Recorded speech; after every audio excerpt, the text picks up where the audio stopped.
السلام علیکم ناظرین، آج میں اعتکاف کا بیان پڑھ رہا ہوں۔ ابن عباس رضی اللہ عنہ کی روایت ہے کہ انہوں نے حضور اقدس صلی اللہ علیہ وسلم کو یہ ارشاد فرماتے سنا ہے کہ جنت کو رمضان شریف کے لیے خوشبوؤں کی دھنی دی جاتی ہے اور شروع سال سے آخر سال تک رمضان کی خاطر آراستہ کیا جاتا ہے۔ پس جب رمضان المبارک کی پہلی رات ہوتی ہے تو عرش کے نیچے سے ایک ہوا چلتی ہے جس کا نام مسیرہ ہے، جس کے جھونکوں کی وجہ سے جنت کے دروازوں کے پتے اور کواڑوں کے حلقے بجنے لگتے ہیں، جس سے ایسی سریلی آواز نکلتی ہے کہ سننے والوں نے اس سے اچھی آواز کبھی نہیں سنی۔ پس خوشنما آنکھوں والی حوریں اپنے مکانوں سے نکل کر جنت کے بالاخانوں کے درمیان کھڑے ہو کر آواز دیتی ہیں کہ کوئی ہے اللہ تعالیٰ کی بارگاہ میں ہم سے منگنی کرنے والا، تاکہ حق تعالیٰ شانہ اس کو ہم سے جوڑ دے۔ پھر وہی حوریں جنت کے داروغہ رضوان سے پوچھتی ہیں کہ یہ کیسی رات ہے؟ وہ لبیک کہہ کر جواب دیتے ہیں کہ رمضان المبارک کی پہلی رات ہے۔ جنت کے دروازے محمد صلی اللہ علیہ وسلم کی امت کے لیے آج کھول دیے گئے ہیں۔ حضور صلی اللہ علیہ وسلم نے فرمایا کہ حق تعالیٰ شانہ رضوان سے فرما دیتے ہیں کہ جنت کے دروازے کھول دیں، اور مالک جہنم کے داروغہ سے فرما دیتے ہیں کہ احمد صلی اللہ علیہ وسلم کی امت کے روزے داروں پر جہنم کے دروازے بند کر دے۔ اور جبریل علیہ السلام کو حکم ہوتا ہے کہ زمین پر جاؤ اور سرکش شیاطین کو قید کرو اور گلے میں توق ڈال کر دریا میں پھینک دو کہ میرے محبوب محمد صلی اللہ علیہ وسلم کی امت کے روزوں کو خراب نہ کرے۔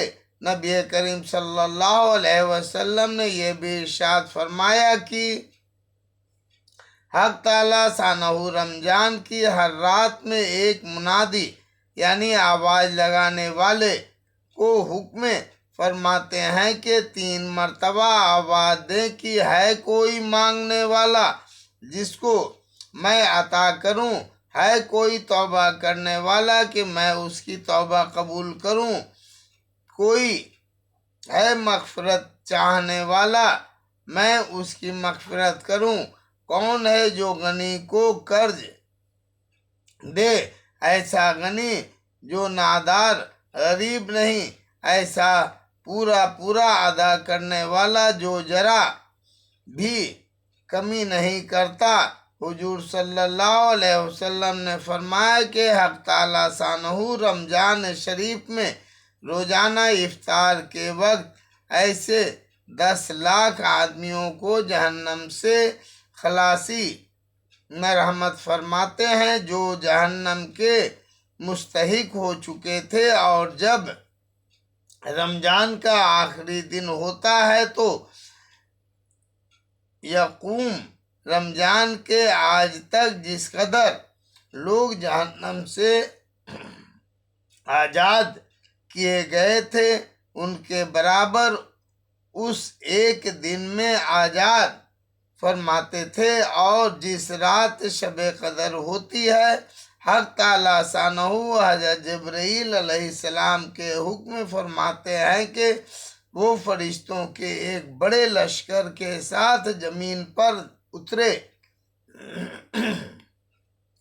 ان کے ساتھ ایک سبز جھنڈا ہوتا ہے جس کو کعبے کے اوپر کھڑا کرتے ہیں اور حضرت جبرائیل علیہ السلام کے 100 بازو ہیں، جن میں سے 2 بازو کو صرف اسی رات میں کھولتے ہیں، جن کو مشرق سے مغرب تک پھیلا دیتے ہیں۔ پھر حضرت جبرائیل علیہ السلام فرشتوں کو تقاضا فرماتے ہیں کہ جو مسلمان آج کی رات میں کھڑا ہو یا بیٹھا ہو، نماز پڑھ رہا ہو یا ذکر کر رہا ہو، اس کو سلام کریں اور مصافحہ کریں اور ان کی دعاؤں پر آمین کہیں۔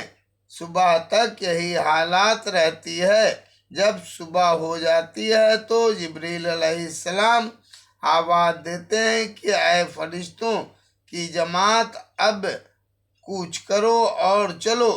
فرشتے حضرت جبرائیل علیہ السلام سے پوچھتے ہیں کہ اللہ تعالیٰ نے احمد صلی اللہ علیہ وسلم کی امت کے مومنینوں کی حاجتوں اور ضرورتوں میں کیا معاملہ فرمایا؟ وہ کہتے ہیں کہ اللہ تعالیٰ نے ان پر توجہ فرمائی اور 4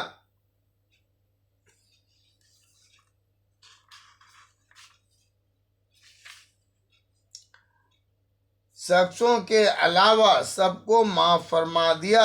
صحابہ رضی اللہ تعالیٰ نے پوچھا کہ یا رسول اللہ وہ 4 شخص کون ہیں؟ ارشاد ہوا کہ ایک وہ شخص جو شراب کا عادی ہو، دوسرا وہ شخص جو والدین کی نافرمانی کرنے والا ہو، تیسرا وہ شخص جو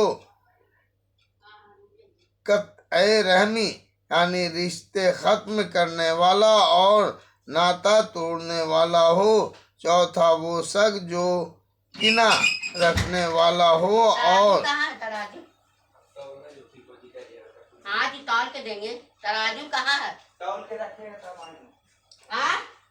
آپ میں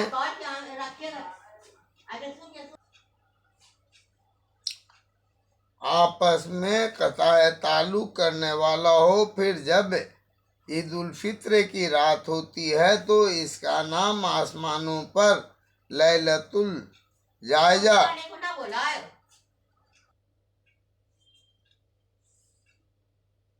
جب عید کی صبح ہوتی ہے تو حق تعالیٰ شانہ فرشتوں کو تمام شہروں میں بھیجتے ہیں، زمین پر اتر کر تمام گلیوں راستوں کے سروں پر کھڑے ہو جاتے ہیں اور ایسی آواز سے جس کو جنات اور انسان کے سوا ہر مخلوق سنتی ہے، پکارتے ہیں کہ اے محمد صلی اللہ علیہ وسلم کی امت، اس کریم رب کی درگاہ کی طرف چلو جو بہت زیادہ عطا فرمانے والا ہے۔ پھر جب لوگ عیدگاہ کی طرف نکلتے ہیں تو حق تعالیٰ شانہ فرشتوں سے دریافت فرماتے ہیں کہ کیا بدلہ ہے اس مزدور کا جو اپنا کام پورا کر چکا ہو؟ وہ عرض کرتے ہیں کہ ہمارے معبود اور ہمارے مالک، اس کا بدلہ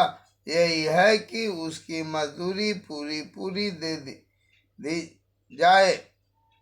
حق تعالیٰ شانہ ارشاد فرماتے ہیں کہ اے فرشتوں، میں تمہیں گواہ بناتا ہوں، میں نے ان کو رمضان کے روزوں اور تراویح کے بدلے میں اپنی رضا اور مغفرت عطا کر دی، اور بندوں سے خطاب فرما کر ارشاد ہوتا ہے کہ میرے بندو، مجھ سے مانگو، میری عزت کی قسم، میرے جلال کی قسم، آج کے دن اپنے اس اجتماع میں مجھ سے اپنی آخرت کے بارے میں جو سوال کرو گے عطا کروں گا، اور دنیا کے بارے میں جو سوال کرو گے اس میں تمہاری مصلحت پر نظر کروں گا۔ میری عزت کی قسم کی جب تک تم میرا خیال رکھو گے میں تمہاری لغزشوں پر ستاری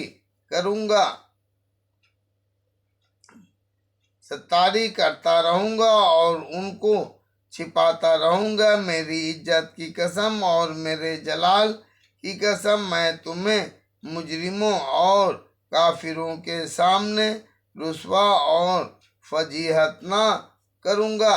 بس اب بخشائے اپنے گھروں کو لوٹ جاؤ، تم نے مجھے راضی کر دیا اور میں راضی ہو گیا۔ بس فرشتے اس اجر و ثواب کو دیکھ کر جو اس امت کو افطار کے دن ملتا ہے خوشیاں مناتے ہیں اور کھل جاتے ہیں۔ الحمدللہ۔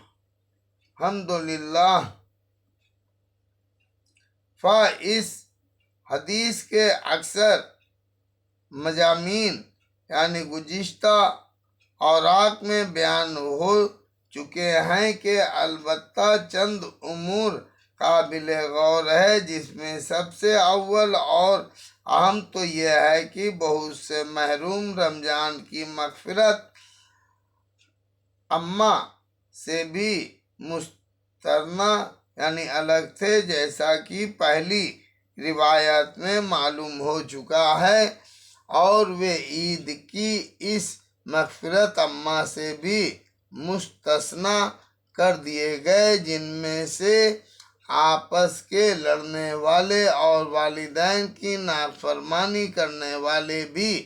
ان سے کوئی پوچھے کہ تم نے اللہ کو ناراض کر کے اپنے لیے کون سا ٹھکانہ ڈھونڈ رکھا ہے؟ افسوس تم پر بھی اور تمہاری اس عزت پر بھی جس کے حاصل کرنے کے غلط خیال میں تم رسول اللہ کی بددعائیں برداشت کر رہے ہو۔ جبریل علیہ السلام کی بددعا اٹھا رہے ہو اور اللہ کی رحمت و مغفرت عامہ سے بھی نکالے جا رہے ہو۔ میں پوچھتا ہوں کہ آج تم نے اپنے مقابل کو ذکر دے دی ہے، یعنی اپنے دشمن کو ہرا دیا، اپنی مونچھ اونچی کر ہی لی۔ وہ کتنے دن تمہارے ساتھ رہ سکتی ہے، جبکہ اللہ کا پیارا رسول تمہارے اوپر لعنت کر رہا ہے، اللہ کا مقرب فرشتہ تمہاری ہلاکت کی بددعا کر رہا ہے۔ اللہ جل شانہ تمہیں اپنی مغفرت میں رحمت سے نکال رہے ہیں۔ اللہ کے واسطے سوچو اور بس کرو، صبح کا بھٹکا شام کو گھر آ جائے تو کچھ نہیں گیا۔ آج وقت ہے اور تلافی ممکن، اور کل جب ایسا حاکم کی پیشی میں جانا ہے جہاں نہ عزت و وجاہت کو پوچھ، نہ مال و متاعت کارآمد، وہاں صرف تمہارے اعمال کی پوچھ ہے اور ہر حرکت لکھائی سامنے ہے۔ حق تعالیٰ شانہ اپنے حقوق میں درگزر فرماتے ہیں، مگر بندوں کے آپس کے حقوق میں بغیر بدلہ دیے نہیں چھوڑتے۔ نبی کریم صلی اللہ علیہ وسلم کا ارشاد ہے کہ مفلس میری امت میں وہ شخص ہے کہ قیامت کے دن نیک اعمال کے ساتھ آئے اور نماز، روزہ، صدقہ سبھی کچھ لائے، لیکن کسی کو گالی دے رکھی ہے، کسی کو تہمت لگا دی تھی، کسی کی مار پیٹ کی تھی، پس یہ سب دعوے دار آئیں گے اور اس کے میں سے ان حرکتوں کا بدلہ وصول کر لیں گے، اور جب اس کے پاس نیک اعمال ختم ہو جائیں گے تو اپنی برائیاں ان حرکتوں کے بدلے میں اس پر ڈالتے رہیں گے، اور پھر اس انبار کی بدولت وہ جہنم رسید ہو جائے گا، اور اپنی کثرت اعمال کے باوجود جو حسرت و قیاس یا عالم ہوگا وہ محتاج بیان نہیں۔ وہی مایوس تمنا کیوں نہ سوئے آسماں دیکھے، کہ جو منزل اپنی محنت راہیں گا دیکھے۔ دوسرا امر قابل غور یہ ہے کہ اس رسالے میں چند مواقع مغفرت کے ذکر کیے گئے ہیں، اور ان کے علاوہ بھی بہت سے امور ایسے ہیں کہ وہ مغفرت کے سبب ہوتے ہیں اور گناہ ان سے معاف ہو جاتے ہیں۔ اس پر ایک اشکال ہوتا ہے، وہ یہ ہے کہ جب ایک مرتبہ گناہ معاف ہو چکے تو اس کے بعد دوسری مرتبہ معافی کے کیا معنی؟ اس کا جواب یہ ہے کہ مغفرت کا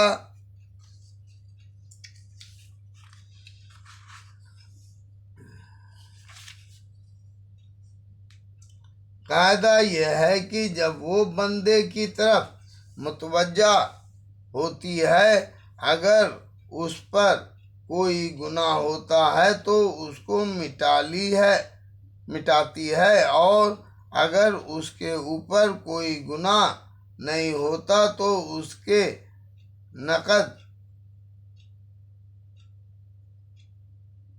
کے بقدر اس پر رحمت اور انعام کا اضافہ ہو جاتا ہے۔ تیسرا امور یہ ہے کہ سابقہ احادیث میں بھی بعض جگہ اور اس حدیث میں بھی حق تعالیٰ شانہ نے اپنی مغفرت فرمانے پر فرشتوں کو گواہ بنایا ہے۔ اس کی وجہ سے یہ ہے کہ قیامت کی عدالت میں معاملات ضابطے پر رکھے گئے ہیں۔ انبیاء علیہ السلام سے ان کی تبلیغ کے بارے میں بھی گواہ طلب کیے جائیں گے۔ چنانچہ احادیث کی کتابوں میں بہت سے مواقع پر نبی کریم صلی اللہ علیہ وسلم نے ارشاد فرمایا ہے کہ تم سے میرے بارے میں سوال ہوگا، لہذا تم گواہ رہو کہ میں پہنچ چکا ہوں۔ بخاری شریف وغیرہ میں روایت ہے کہ حضرت نوح علیہ السلام قیامت کے دن بلائے جائیں گے، ان سے دریافت کیا جائے گا کہ تم نے رسالت کا حق ادا کیا، ہمارے احکام پہنچائے؟ وہ عرض کریں کہ پہنچائے تھے۔ پھر ان کی امت سے پوچھا جائے گا کہ تمہیں احکام پہنچائے تھے؟ کہیں گے ما جاءناسم بشیر و نذیر، ہمارے پاس نہ کوئی بشارت دینے والا آیا نہ اس نے ڈرانے والا۔ تو حضرت نوح علیہ السلام سے پوچھا جائے گا کہ اپنے گواہ پیش کرو۔ وہ محمد صلی اللہ علیہ وسلم اور ان کی امتوں کو پیش کریں گے۔ امت محمدیہ بلائی جائے گی اور گواہی دے گی۔ بعض روایت میں آیا ہے کہ ان سے جرح کی جائے گی کہ تم تم کو کیا خبر ہے کہ نوح علیہ السلام نے اپنی امت کو احکام پہنچائے؟ یہ عرض کریں کہ ہمارے رسول نے خبر دی۔